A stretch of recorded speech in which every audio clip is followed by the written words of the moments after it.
আসসালামু আলাইকুম গাইস, আজকে আমি রান্না করলাম জলপাই দিয়ে টক তরকারি, যেটাকে আমাদের সিলেটের ভাষায় বলে ট্যাঙ্গা, বেলফুইয়ের ট্যাঙ্গা।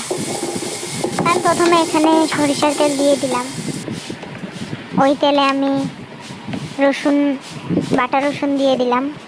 তারপরে একে আমি গুঁড়ো মশলা দিয়ে দেব।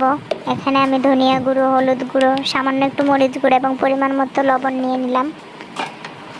রসুনটা একটু ভালো করে ভাজা ভাজা হলে আমি মশলাগুলো দিয়ে দিব এবং একটু পানি দিয়ে কষিয়ে নিব।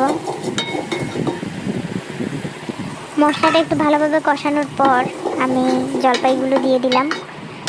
জলপাইটাকে সামান্য কষিয়ে আমি এখানে দিয়ে দেব মাছ, এবং মাছ আর জলপাই একসাথে আমি কষিয়ে নেব।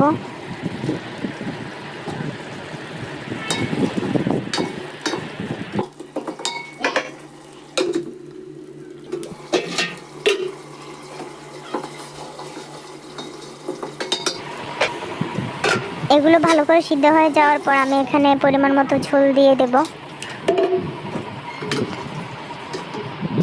এবার ঢেকে আরও কিছুক্ষণ রান্না করে নিলাম।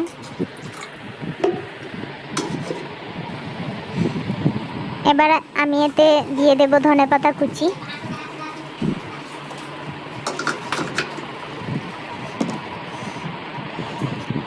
ব্যাস, এই যে আমাদের সিলেটি ট্যাঙ্গা রেডি। ধন্যবাদ সবাই।